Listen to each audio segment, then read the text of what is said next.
Eu era filha do Antônio Adalto Leite e hoje estou participando do documentário da minha filha, Maria Júlia Leite Ervas.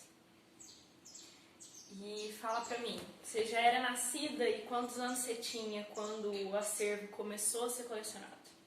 Eu tinha 1 ano de idade. O museu foi colecionado na fazenda do meu avô, a gente morou lá 7 anos. E eu participei desse museu a vida toda, desde quando eu tinha 1 ano de idade. Então você acompanhou tudo? Tudo. Na sua vida inteira? A minha vida inteira. Com os arqueólogos que chegaram, quando os primeiros arqueólogos chegaram na fazenda do meu avô, através do PRONAPA, um programa do governo de pesquisa de arqueologia. Foi o primeiro no Brasil. O Ondemar Dias e o Claro Calazans. Claro Calazans é falecido, o Ondemar Dias é presidente do Instituto Arqueológico Brasileiro. Eles vieram e eu tinha 2 aninhos. Daí eles vieram e começaram a frequentar e ficar em casa durante 8 anos, estudando a região todinha. Nessa época eles registraram 16 sítios arqueológicos.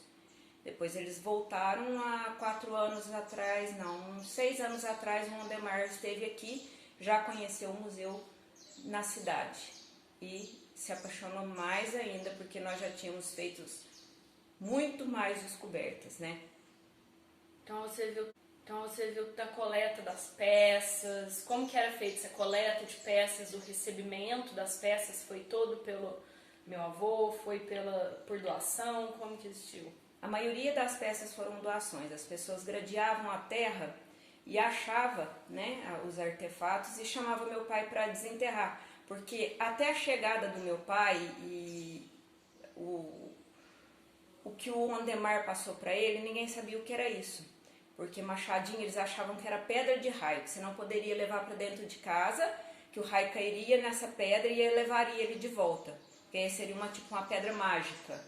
O raio cai, enterra ela a 7 metros de profundidade, ano a ano ela levanta, né, 1 metro, e com 7 anos ela aflora. Aí o raio cai novamente no mesmo lugar e leva a pedra embora. O povo acredita nisso? Acredita nisso e acredita até hoje. Uau. Aí o papai doutrinou essa região toda, porque nós temos peças só da região, explicando que isso não era assim, mas mesmo assim, as 400 machadinhas que a gente tem lá dentro, foi a maioria doada assim, leve-se pra você que eu não quero que o raio caia na minha casa. Então as machadinhas eram mais fáceis de achar, porque eles achavam que era pedra de raio. Aí o meu pai ensinou que as urnas funerárias era para enterro, primeiro sepultamento, segundo sepultamento. Quanto mais ele explicava para o povo e que não era vendido, que isso é um patrimônio nacional, que isso tinha que ser acolhido só pela história, nunca por dinheiro. Até ele doutrinar esse povo todo, foram 52 anos ele doutrinando esse povo, sabe? Tentando explicar, 51 na verdade, eu tô com 52, vai para 52, né? E aí ele explicou, aí todo mundo da região, quando acha alguma coisa, doa, até hoje. E às vezes achava, no gradear, chamava meu pai para desenterrar. E geralmente eu estava junto. E não desenterrava com um pincelzinho, né? Desde que idade você acompanhava esses trabalhos? A partir do momento que eu podia me montar junto, a mãe liberava para o pai cuidar, eu ia. 6, 7 anos eu estava junto. Quando os arqueólogos não estavam em casa, porque eles moravam em casa, então eu escutava aquele assunto todo, em volta de tudo, aprendendo com a vida. Era o maior sonho dele, trazer esse museu para perto do povo e da cidade que ele nasceu. Ele faleceu apenas há 4 meses, então eu fico emocionada um pouco de falar dele. Mas vamos forte. O sonho dele era que esse museu viesse para perto do povo, para a facilidade das escolas estar aprendendo tudo isso. Porque lá a fazenda ficava a 30 quilômetros de distância, então a estrada era de terra, era difícil acesso, lá era um lugar agrícola, ele nem sempre estava disposto, tinha que marcar hora. Não que hoje não tenha, mas tem que marcar hora para as escolas. Mas as pessoas passam ali na porta, sente curiosidade e entra. E cada pessoa que entra lá dentro e quer saber a história, eu faço questão que eles levem um pedacinho da nossa história. E a nível nacional, assim, a gente sabe da importância do museu para a família, para a cidade, a nível nacional? Qual que é a importância da existência desse museu aqui? A importância a nível nacional é que é o estudo, né, científico da pré-história brasileira e, no caso, regional. Nós não temos peça nenhuma de fora. Nós só temos peças do município do Carmo e dos municípios vizinhos. E como aqui era uma região muito rica em rios, então eles moravam muito próximos por causa eles necessitavam da água, né, para sobreviver. Então nós aqui na região nós temos mais de 170 sítios arqueológicos que a maioria foi inundado pela represa de Furnas, né? Mas mesmo assim os estudos não param, as pesquisas não param, a gente não tem a permissão do IPHAM para desenterrar algumas coisas, porque são assim, você só pode ter uma lei que você só pode desenterrar se essa peça estiver correndo risco. Então para eles a represa de Furnas não é um risco, mas tipo, se vai arar uma lavoura, aparece uma peça, aí a gente tem que chamar uma equipe para ir lá manusear a peça da maneira correta, uma avaliação. Hoje nós não precisamos fazer isso, porque todas as peças para estudo estão dentro do museu, né, do MUARI, do Museu de Arqueologia Indígena. E eles vão lá, pesquisadores, cientistas, faz mestrado, doutorado, gente que está fazendo TCC, vai e fazem pesquisas para contar a história brasileira, a pré-história brasileira, pois as peças lá mais antiga tem 12 mil anos e a mais nova 2 mil anos. Então, assim, é a nossa pré-história, né, que a gente precisa valorizar.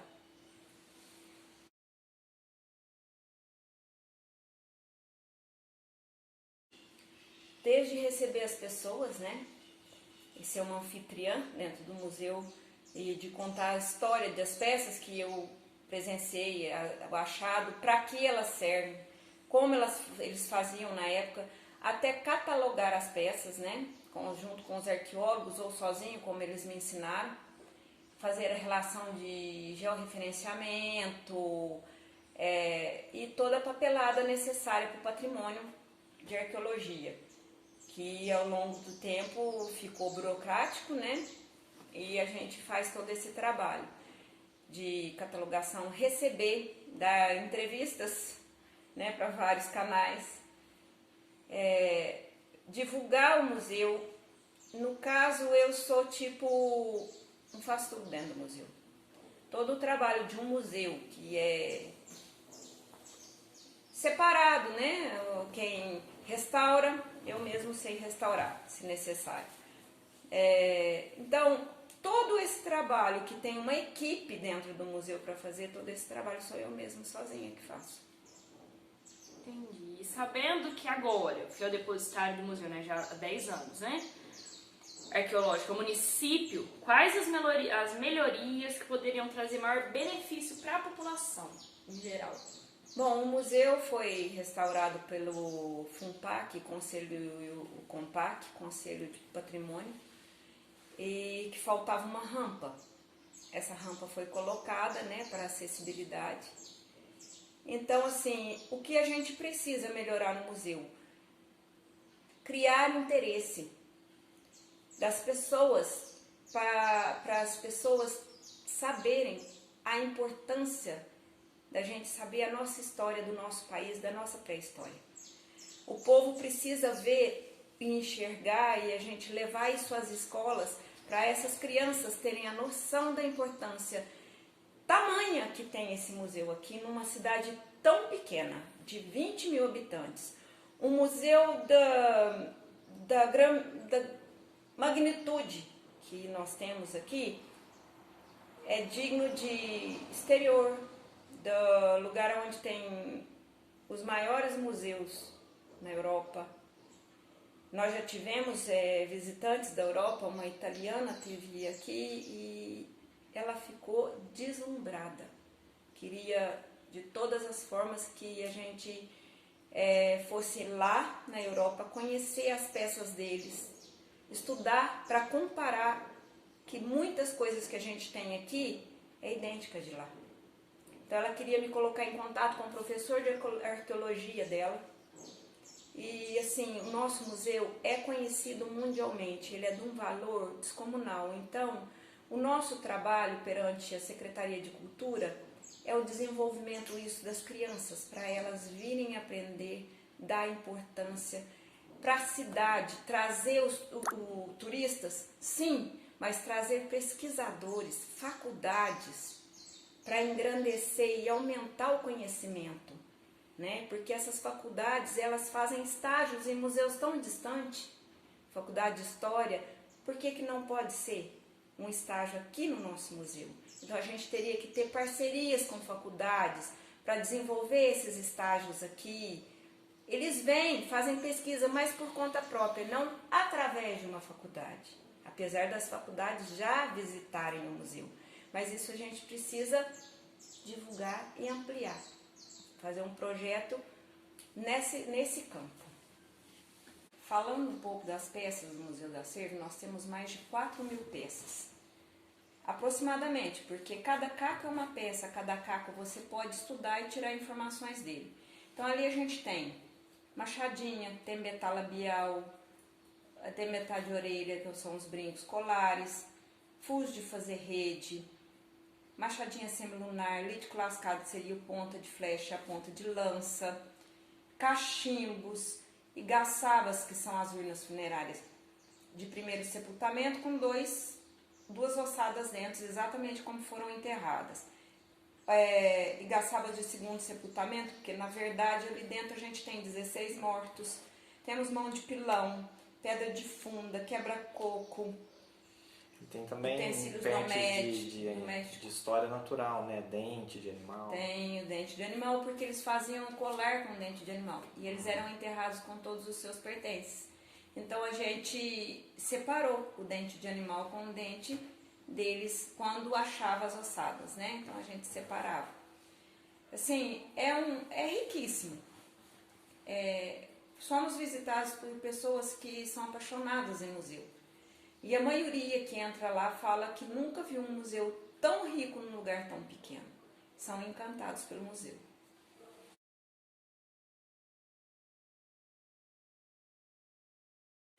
Seguinte, eu acho assim, várias pessoas já me disseram que meu pai era um gênio. Eu acho que ele era um sonhador. Difícil falar. Mas ele realmente sonhava e ele tinha uma visão futurística pela idade que ele morreu. Ele morreu com 93 anos, ele servia para ser meu avô e teu bisavô, no caso.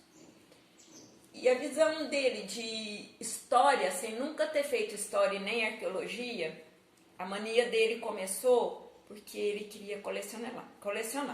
A vida inteira ele gostava de colecionar. Na hora que ele viu que o que ele estava colecionando era de uma importância tão grande que foi passada para ele pelos arqueólogos, começando pelo Ondemar, e aí são listas de arqueólogos amigos gigantescas que passaram em nossas vidas, que são amigos até hoje. A última foi a Ana Flávia Rosa, que fez o mestrado com a gente no lítico lascado. Então a gente vê que ele tinha uma visão de futuro, na ingenuidade, no mundo que ele foi criado na roça, para ser agricultor, ser fazendeiro.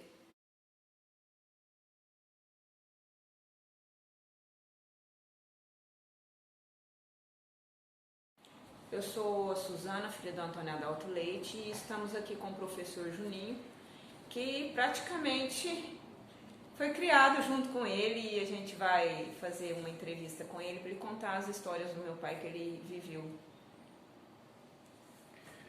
Então, eu agradeço muito o convite, estou muito feliz em participar desse projeto, que verdadeiramente tem como propósito resgatar um pouco da história, da vida, de quem foi, do que fez Antônio Adalto Leite, né?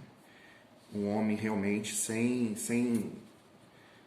explicação, porque ele tinha muitas qualidades que a gente não consegue colocar elas todas em cima de uma mesa, ao mesmo tempo que era um agricultor, ele era um arqueólogo, era um artista, um poeta, um cantor. Ele também trabalhava com como palestrante em cursos de noivo, em cursilhos da cristandade, que ele gostava muito. E eu conheci o Sr. Antônio Adalto, ou como popularmente, né, o pessoal da roça chama ele, Antônio Leite. Eu acredito que foi para fazer um presépio do ano de 1994. Ele estava na época com o braço quebrado, ele tinha quebrado o braço ou o dedo, não me recordo bem, e com uma dificuldade muito grande. E o pároco da época, Padre Mário, então me pediu, né, para que eu pudesse auxiliar. Eu era coroinha na igreja, né, muito novo. Era, na verdade, assim, para pegar uma coisa aqui, outra ali, para não, né, uma ferramenta que ele precisasse, até porque já tinha uma outra pessoa para estar auxiliando no ponto de vista artístico. Diga-se de passagem, não foi muito positiva essa junção, né? O artista, ele precisa muito da solidão para pensar. O próprio Antônio Adalto me falava isso, que antes dele ter o presépio em mente, antes dele ter o presépio na cabeça, ele às vezes subia a serra, ele ficava sozinho na varanda da fazenda, lá, né, da casa, para pensar o que ele ia fazer.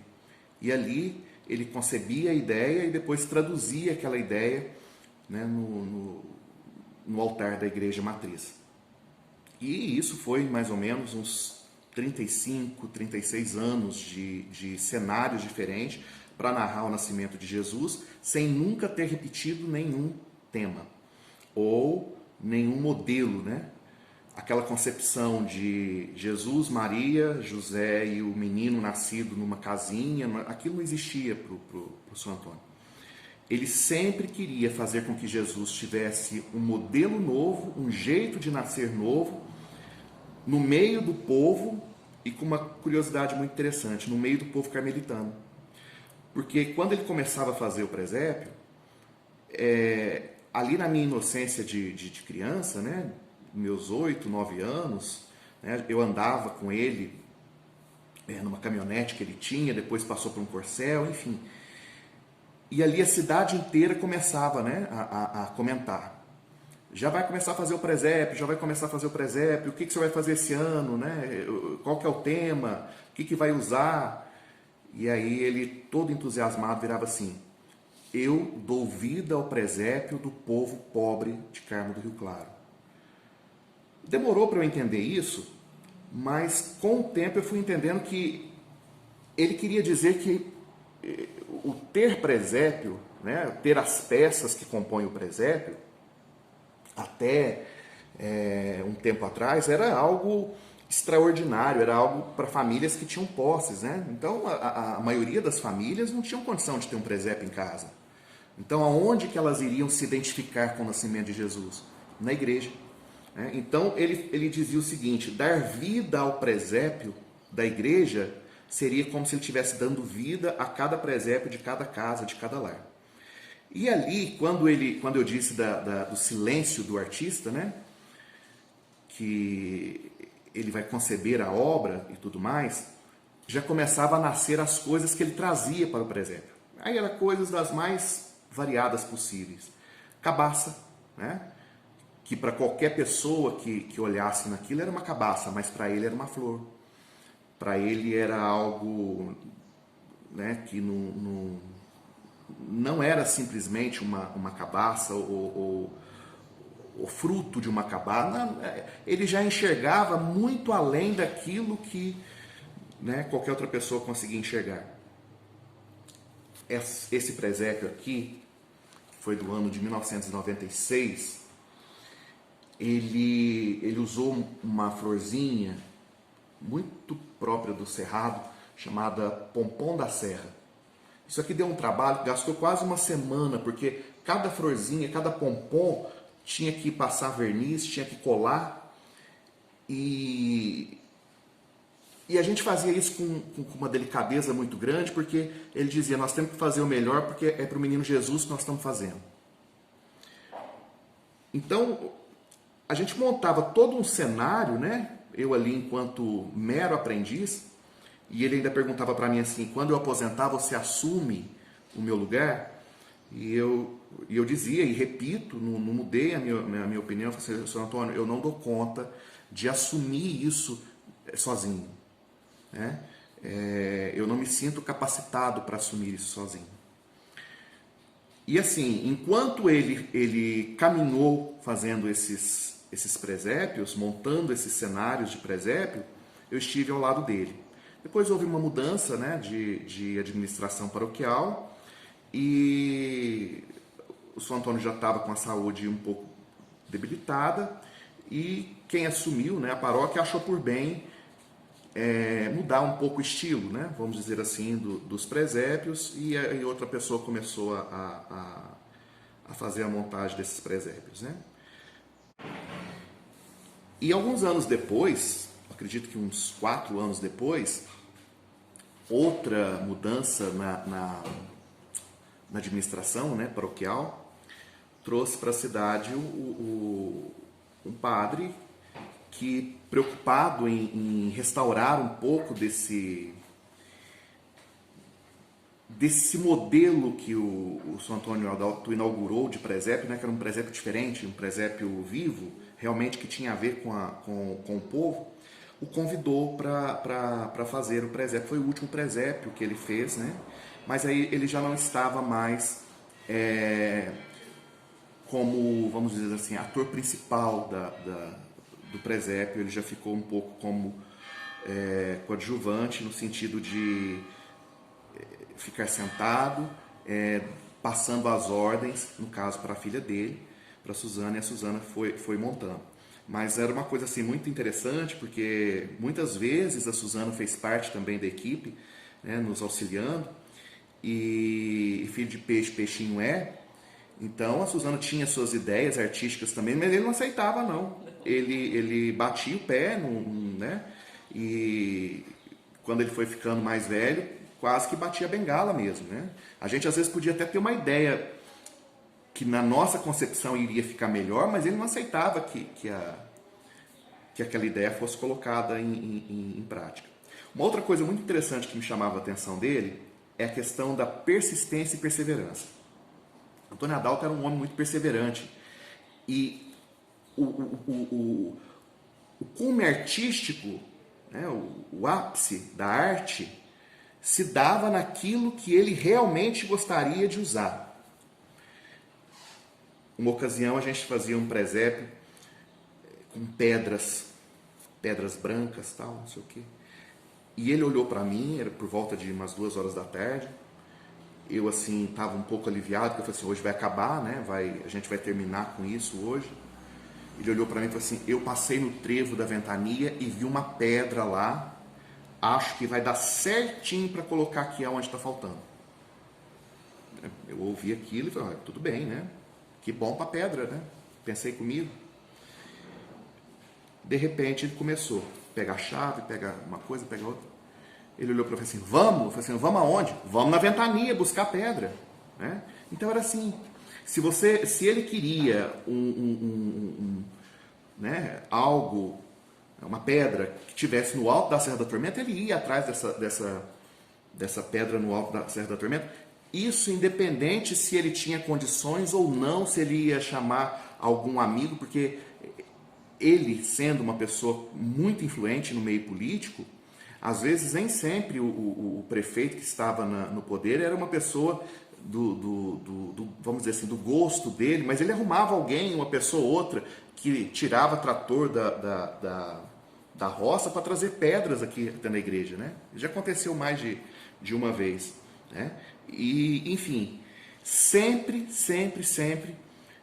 com o apoio total do Padre Mário, que dava carta branca. Eu brincava com ele assim, dá até carta transparente para ele, porque ele tinha total liberdade de fazer o que ele bem entendesse, né? Com a criatividade que Deus deu a ele, e de uma forma muito livre e leve, né? A gente pode usar esse termo. Né? Então, durante todo esse período, né, a gente tem inúmeras histórias, né? Nossa, muitas histórias. Enquanto a gente fazia, compunha esse cenário, é lógico, né? A gente trocava também, vamos dizer assim, segredos da vida, né?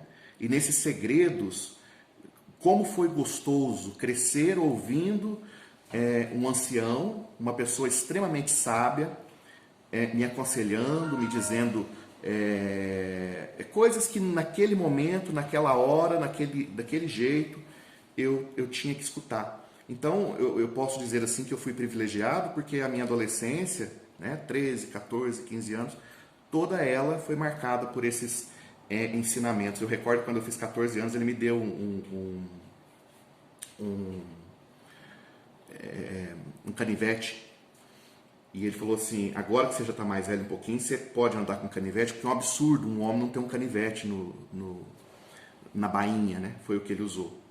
Então, né, eu guardo esse canivete com muito carinho, não usei o canivete na bainha, né?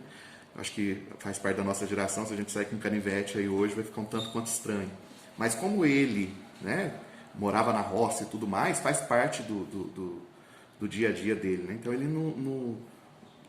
sempre muito bem colocado ali.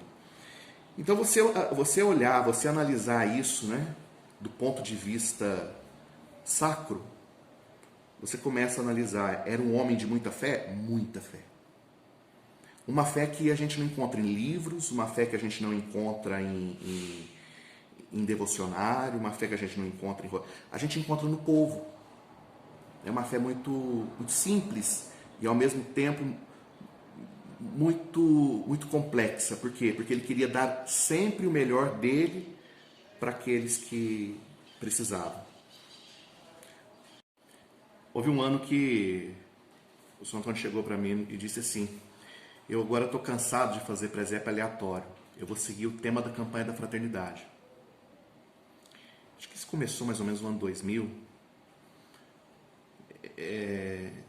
No ano 2000, era do novo milênio, 2001 mais ou menos, ele inventou que ia fazer um presépio aquático.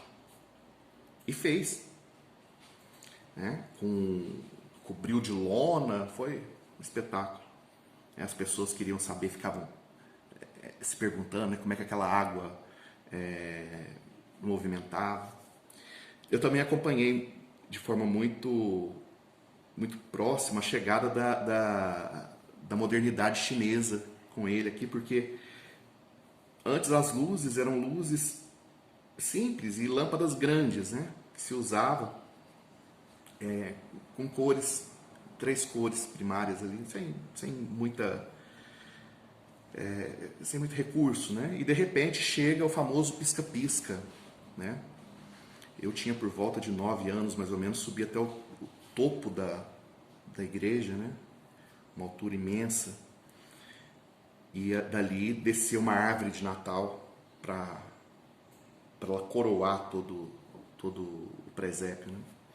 Então veio as grandes novidades, que era bolas de Natal de plástico, né, inquebráveis, e as luzes, né, que no primeiro ano ele adorou, porque dava um efeito de estrelinha, era muito bonito, mas já chegou no segundo ano, quando ele percebeu que metade daqueles pisca-pisca não acendia, né, ali ele já optou por ou usar pouco ou nem usar, porque conforme ele dizia, né, esse povo da China é esperto no sentido de não ter algo muito muito duradouro, né? Era muito sensível às lâmpadazinhas e as pessoas às vezes pisavam, né? Não por maldade, mas acabavam pisando e estragando ali. E chegou uma campanha da fraternidade muito íntima para ele, que era sobre os povos indígenas. E ele se entusiasmou muito com isso. Eu encontrei com ele no mês de outubro e ele já disse que já estava concebido o presépio. Seria uma tribo indígena. E eu falei, mas como que vai funcionar isso, São Antônio? o José, Maria, o Jesus vai ser indígena também? Não, eles estavam passando pela tribo e eles entraram na tribo para ter o Jesus. Mas vai ser tudo indígena. E ele fez toda o cenário indígena. E de repente, né, conforme eu disse anteriormente, né, no estalo ali, ele disse: eu preciso de índios agora. Aonde é que eu vou arrumar índios? E aí ele teve uma ideia. Ele sabia que em Passos havia uma casa que vendia artigos para o candomblé e umbanda. E ele não pensou duas vezes, né? Me colocou no carro e vamos para Passos comprar as imagens para compor o presépio. Então ali a gente comprou algumas imagens dos orixás, enfim, né? Representando ali os caboclos, né? Dessas religiões. E ele só disse uma coisa para mim, assim: eu não posso colocar eles do jeito que tá, porque senão o povo vai assustar muito. Então eu vou ter que dar uma mexida neles. Eu falei assim: tá bom, mas como é que o senhor vai mexer nisso? Eu vou embora, porque lá em casa tá minhas ferramentas, tá tudo. Você vai ver. No outro dia, por volta de 10 horas mais ou menos, chega ele com os índios, completamente modificados. Ele fez uma pintura no rosto dos índios, muito parecido, conforme ele, com a pintura que era feita pelos índios aqui da nossa região, né? Colocou arco, colocou flecha, colocou machadinha, ou seja, mas ninguém até hoje desconfia que esses índios, inclusive o padre, né, que esses índios foram adquiridos numa casa, né, para artigos de candomblé, enfim. E ali ele ria muito, né, disso, porque as pessoas chegavam, punham a mão no índio, fazia o sinal da cruz, beijava, né, como se fosse um santo novo, mas na verdade se tratava de uma figura que ele tinha remodelado, vamos dizer assim. E assim ele fez, né? Ele colocou inclusive o menino Jesus nascido em uma rede, né? Foi numa rede, foi muito bonito, né? Maria e José ele manteve de forma, vamos dizer assim, original, né? Então a minha ligação com ele nesse começo, né, até eu entrar ali na adolescência, 15, 16 anos, era estreitamente ligada a essa questão dos presépios. Depois, a convite dele, fui na fazenda, aí descobri, né, que ele era dono de um acervo que, por mais que ele falasse sempre dos índios, eu não imaginava que era tanta coisa que ele tinha. Era coisas que são, né? São coisas assim, de uma preciosidade, de uma grandeza que nós não temos noção. Então, durante as idas, né, à fazenda, e muitas vezes a gente ia com turma, né, de escola, e ali ele parava tudo que estava fazendo para explicar e contar e recontar aquela história. E muito interessante que quando ele contava aquelas histórias dos potes, das pedras, de tudo, era como se ele estivesse contando a história dele. Porque ele é o museu, né? E o museu é ele, né? no sentido mais amplo da palavra. Porque você imaginar uma pessoa que teve a sensibilidade de perceber que arando uma terra você podia encontrar muito mais do que simplesmente cacos, mas você podia encontrar um pote todo, um pote inteiro. Então, quando ele falava daquilo, ele defendia aquilo, era como se ele estivesse defendendo uma parte da vida dele mesmo, né? Eu muitas vezes pensei, falei assim: o Antônio Adalto tem 2 filhos, a Suzana e o museuzinho, né, lá da fazenda, que era na garagem, espalhava pela sala fora ali, porque já não estava comportando mais. E ele sempre dizia da vontade que ele tinha de expor isso de modo, vamos dizer assim, profissional, mais profissional possível, porque, querendo ou não, ele sabia também, né, primeiro, do risco que estava correndo, isso lá na fazenda, Segundo, ele ia ficar como guardião daquelas peças até quando? Né? Sem que o Estado zelasse ou manifestasse, né, algum, né, nem podia fazer nada ali porque a terra era particular. Como é que eles iam fazer algo ali? Teria que se pensar de uma forma um tanto quanto mais ampla, que não dava para aquele momento, né? Então, primeiro, né, eu destaco ali na fazenda o carinho com que ele recebeu milhares de visitantes, né? Nossa, o caderninho lá, né, não sei dizer a quantidade de pessoas que passou por ali, não só de Carmo, mas Guapé, Licínia, Passos, arqueólogos baixavam aqui porque todo o trabalho difícil ele já tinha feito, né? Ficava em casa. Quer dizer, ele hospedava, né, esse pessoal, e também indígenas, né, de também. tribos que sabendo disso, vinham para cá e acabava ensinando para ele coisas que ele não conseguia compreender. A Coeté, por exemplo, né, a Machadinha, né, Coeré. Coeté tem Coeré, mas tem um Coeté, que é alguma coisa. Então? Coeté é a planta que chama de cutói. Cutói. E dentro dessa troca de conhecimentos, né, você vai descobrindo peças aqui que até então ficava mais guardadinha lá na gaveta e que a partir do momento da presença, né, desses índios, ele começa a colocá-la mais em destaque, porque né, ele foi comunicado, ele aprendeu ali naquela troca de experiência que aquela peça é uma peça muito importante para o cerimonial religioso deles, né? Então ali ele foi associando o nome dos municípios, ele foi sendo uma referência local, regional, estadual, hoje nacional, né? Mundial também. E mundial, que é citado em vários artigos, que, né, infelizmente o Brasil está engatinhando. Quando a gente pensa que ele vai para frente, ele regride muito nessa questão cultural, mas tem muitos artigos publicados que levam o nome dele por entrevista, história oral e outras coisas mais, né? E aí aparece em 2006, 2008, 2011 que o museu veio. né? Mas a conversa começou antes, né? 2009 mais ou menos, uma conversa entre o Ministério Público e Prefeitura, né? E acertar aqui, acertar ali, até que no dia 16 de julho, eu não esqueço a data, né, foi inaugurado o museu.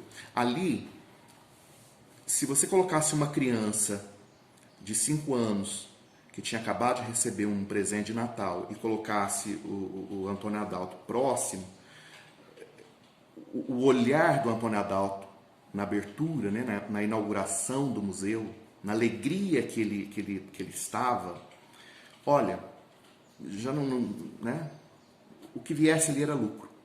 Porque as pessoas mais próximas dele, né, entenderam ali, né, eu não sei se todas as pessoas tiveram esse mesmo sentimento, é lógico que muitas foram de curiosidade, outras coisas, mas quando ele corta a faixa, quando ele abre a porta, quando ele inaugura aquilo ali, é como se ele estivesse perpetuando todo o trabalho da vida dele. Tá aí a importância de nunca deixar esse museu morrer, de nunca deixar esse museu fechar, de nunca deixar esse museu abaixar o nível de onde ele se encontra. Quer dizer, não permitir de forma alguma, eu digo isso enquanto cidadão carmelitano, não permitir deixar que o museu saia da onde ele está hoje para ir para um lugar menor, porque ocupa menos. Não é isso, gente. Nós somos guardiões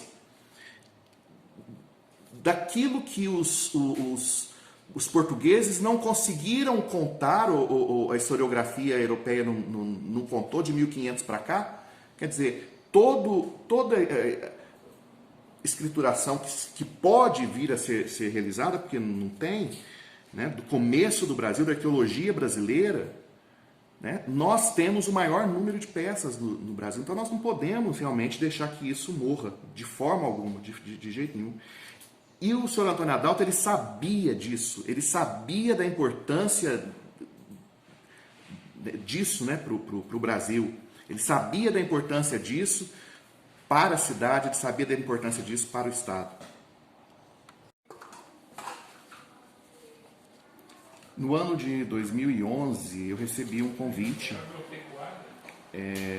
para estar assumindo a coordenação do museu, que até então era feita pela Suzana. Foi em 2012. 2012. É porque eu entrei em 2011, passou um ano,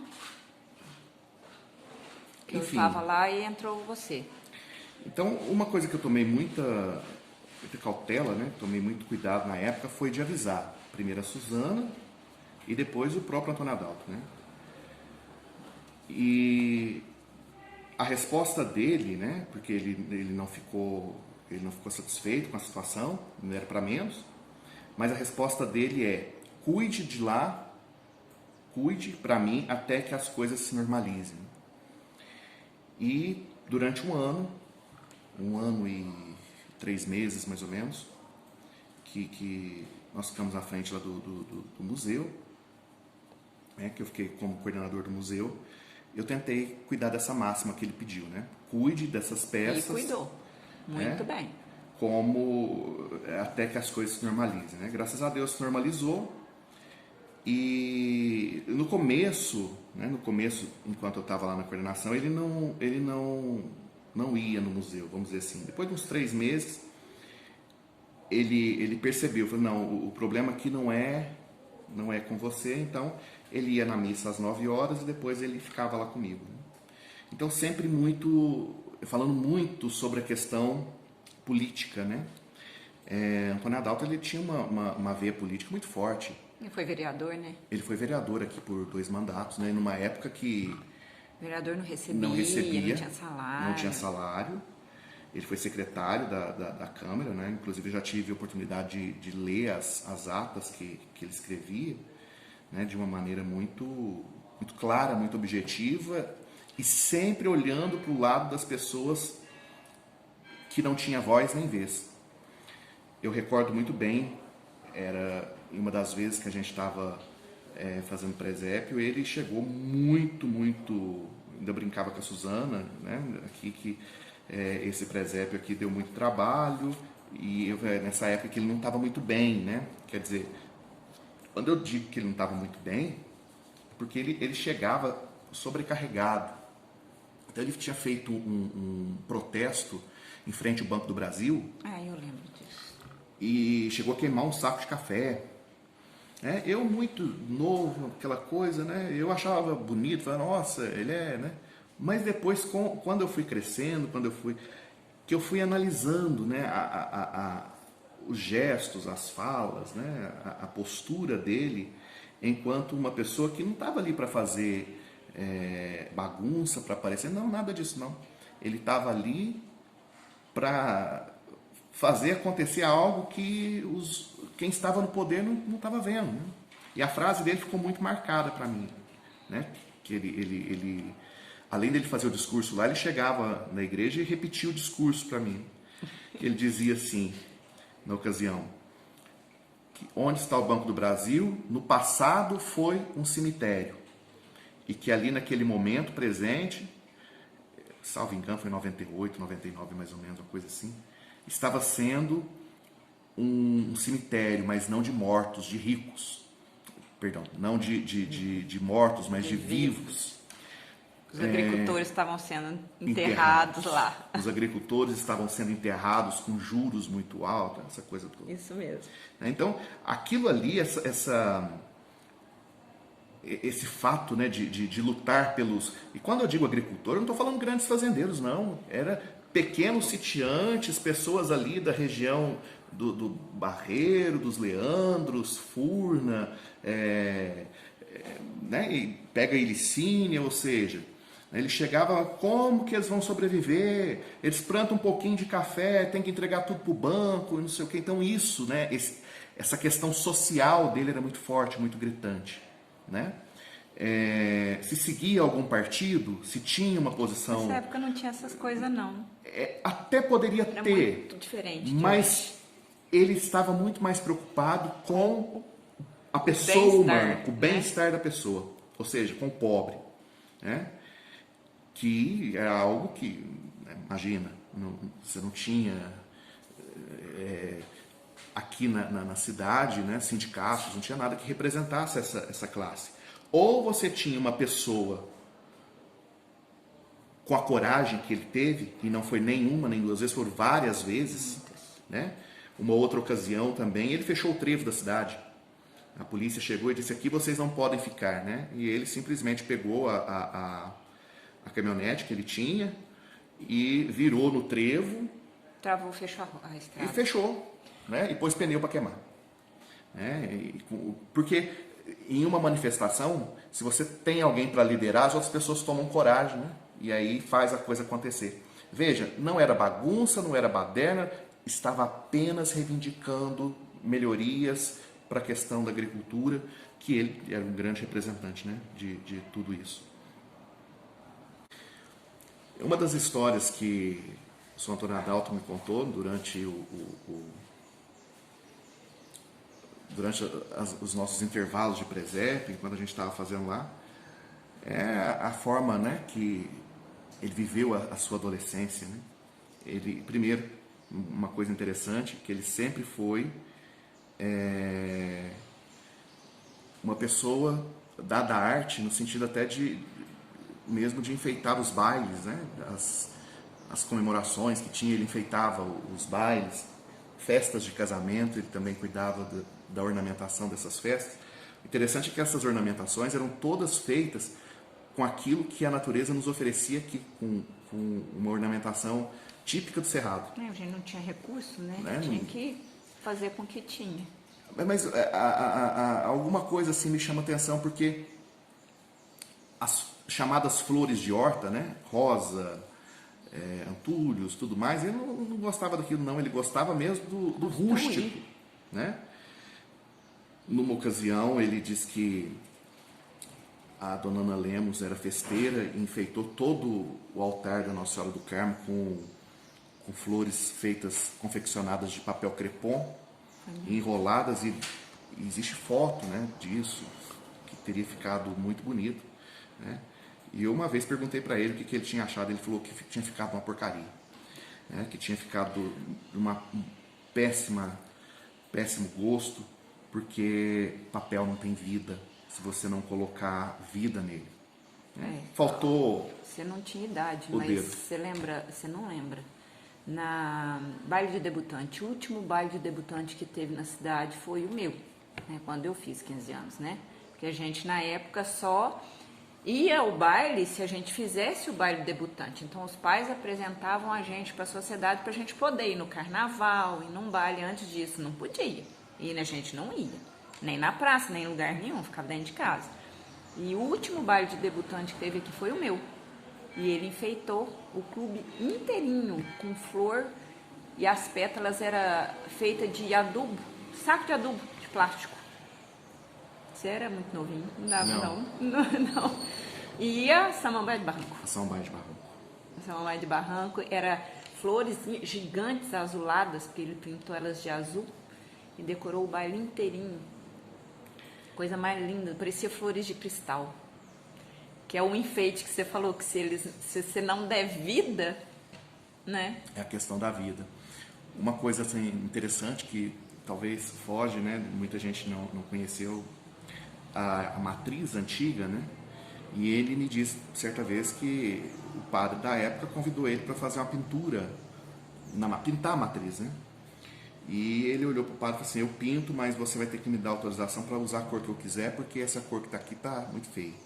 Então ele falou que pintou num tom de verde azulado, que dependendo da hora do dia que você entrava na igreja, você enxergava um tanto quanto azul, um tanto quanto verde, né? E segundo ele, teria ficado muito bom. Infelizmente a gente não tem registro fotográfico, e mesmo se tivesse seria preto e branco, não tem como a gente ter visto isso, né? E aí vem toda a questão também, né? O Antônio Adalto foi contra a demolição do antigo templo, né? Feito pelo então padre Marcelo Campos, né? Lutou, brigou, né, não tinha condição. Né, e paralelo a isso, vem também uma das coisas mais marcantes na vida do Sr. Antônio Adalto, que foi a defesa do rio Sapucaí e a não construção da barragem no local onde eles gostariam de construir, onde eles construíram, na verdade, porque ele sabia do tamanho do impacto que ia causar a nível regional. Né? Então, nós podemos dizer assim que ele morreu desgostoso com a questão de Furnas, né? Dizendo do inúmero, vou usar a palavra que ele dizia, desaforo feito por Furnas. Chamava de furneiro. De furneiro, porque eles passaram, segundo, né, o Sr. Antônio Adalto, aprendi muito com ele em relação a isso, porque passou muita gente para trás, entre aspas, né, fazendo trocas de grande porção de terra em troca de uma casinha aqui na cidade. Então isso junta lá com o que eu disse, né, a gente conversava anteriormente a respeito do Antônio Adalto militante, o Antônio Adalto que fazia passeatas contra o modelo de economia vigente. Por quê? Porque muitas vezes ele dizia, né, enquanto vicentino, que foi, enquanto tudo mais, olha, a gente vai atender, a gente vai levar uma comida, vai levar um saco de arroz para uma família, para não sei o quê. Ali é porco saindo, galinha. Por quê? Porque eles não tinham lugar para colocar esses animais. Você imagina uma pessoa que tinha um rancho, que tinha um sítio, ali ele tinha 10 galinhas, 3 porcos e tal. De repente ele tem que vir para a cidade, ele vai fazer o quê com esses animais? Ele tem que trazer. Né? Uma vez ele me disse, eu estava sentado numa casinha, salvo engano, na Rua Nova, e um porco quase mordeu no meu pé, ou quase comeu um pedaço da botina dele, porque o porco estava debaixo do banco. Né? Então esse tipo de carmo, né, dos sem vez, sem voz, muitas vezes dos desgraçados por Furnas, foi muito bem contado, muito defendido por ele. São Antônio Adalto foi acometido de um câncer nas cordas vocais, e fez com que ele perdesse aquele rompante de voz que a gente lembra. Interessante porque em um dos presépios a imagem de Nossa Senhora do Carmo ficava em cima e ele cantando, né, durante a confecção do presépio, cantava muitas músicas em latim, porque ele se referia aos anos que ele tinha feito parte de um coral, né, no colégio e outras coisas mais. Um dia ele chegou para mim e falou assim: eu tenho uma pena porque o povo não gravou eu cantando, e quando eu morrer vai perder a oportunidade de ter gravado a minha voz. Ele era bem humilde. Mas demais esse achado, ele era top. E ele compunha também um coral da missa das 11 horas no domingo. Ele teve um coral lá na fazenda que ele fez, ele montou um coral que cantava nas missas do Itaci. Essa também não é da sua época. Eu era menina. Que ele montava, ele regia o coral, né? Montou o coral. É porque quando a gente fala, né, a ligação dele está muito próxima do Carmo, mas a fazenda está muito próxima a Ilicínia.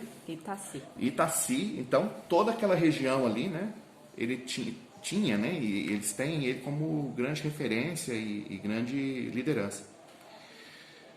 Então, a voz dele era algo muito possante, né, era algo muito... Ele entrava mesmo para dar o recado, né?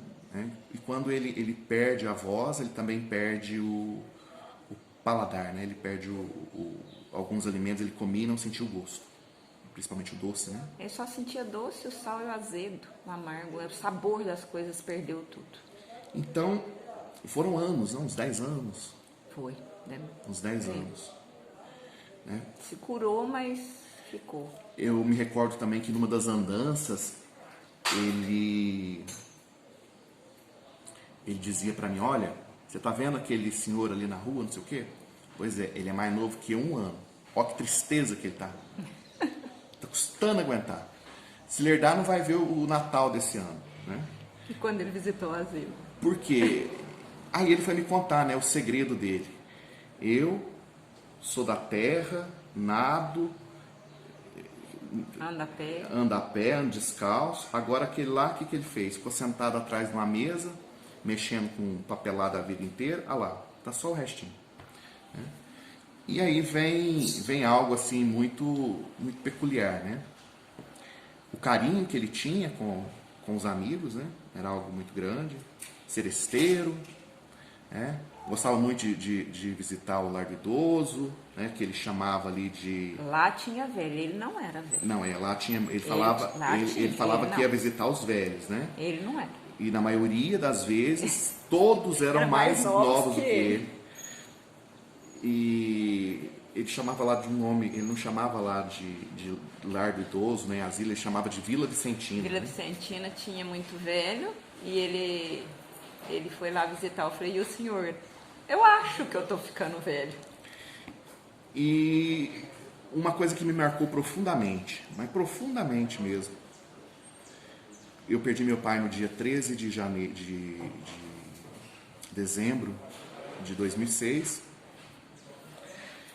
Então ele morreu no início da manhã, né, até chegar na cidade e tudo mais. Ficou para sepultar no dia 14. Então estava amanhecendo o dia, era por volta de 5 horas da manhã.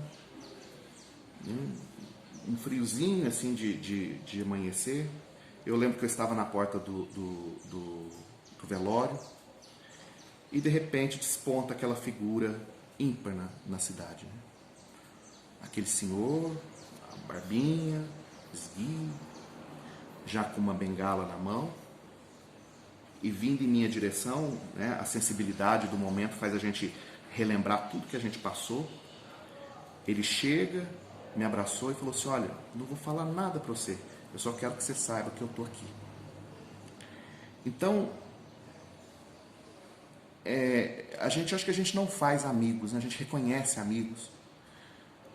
Porque durante a vida da gente, você vai tendo certas afinidades com as pessoas, que às vezes você demora 30, 40 anos para conhecer, ou no meu caso, que conheci ele com 7 anos, com 6 anos, 7 anos, e foi criando uma amizade. Outros a gente conhece com 30 e passa a conviver e percebe que o reconhecimento é tão grande, que faz com que a gente chegue no ponto que eu estou aqui hoje e posso dizer para vocês com toda a veracidade, com toda a certeza da vida, que eu tive muito, mas muito prazer em conhecer Antônio Adalto Leite. Foi muito bom mesmo. Obrigada, Juninho, pelo seu depoimento. Foi muito bacana. Eu que agradeço. Eu acho assim que tudo que ele nos ensinou a gente tem como missão retransmitir, né? Relembrar sempre, não deixar morrer nunca. Não, porque senão a gente pode correr o risco de cair por terra e correr represa abaixo, que era o que ele não queria nunca que acontecesse, né? Com certeza. E lutar para que coisas melhores sempre aconteçam. É isso aí.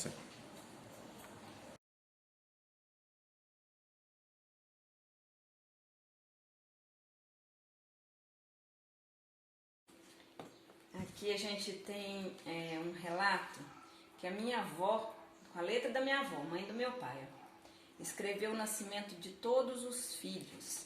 E aqui eu tenho dele, Antônio Adalto Leite, nasceu no dia 25 de setembro de 1927, às 4h30 da tarde, domingo, na fazenda Córrego Bonito, batizado no Carmo do Rio Claro no dia 14 de dezembro do mesmo ano.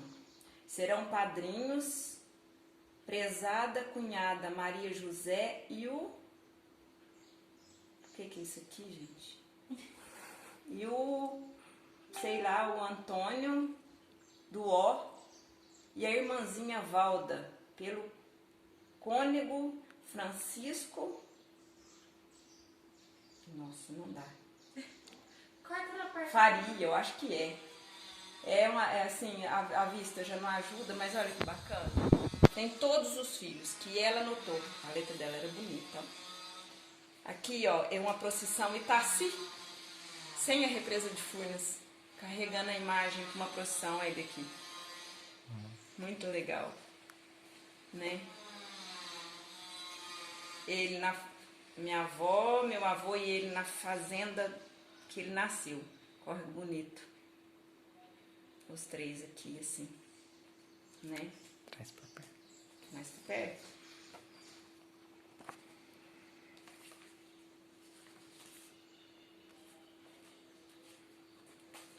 Aqui já na outra fazenda, né, no panorama, ele com os cachorros sempre onde ficava o museu, né? Aí ficava o museu.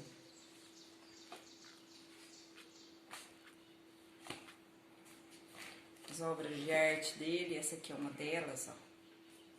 Essa é linda. Ele era meio um artista, né?